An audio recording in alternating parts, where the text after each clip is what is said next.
Kewajiban sing nomor loro kanggone santri yaiku mulyakno ngilmu. Ngegungno ngilmu. Mulyakno wong sing duwe ngilmu, senajan wong sing duwe ngilmu iku mang duduk gurune. Ya.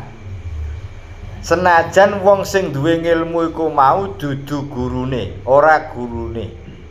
Senajan wong sing duwe ngilmu iku mau umure luwih enom tinimbang dheke. Kan ngono. Iku wajib untuk dimuliakan, wajib untuk dihormati. Senajan umure sepadan atau bahkan sak ngisore awake dhewe. Senajan umpamane bendina awake dhewe kancanan.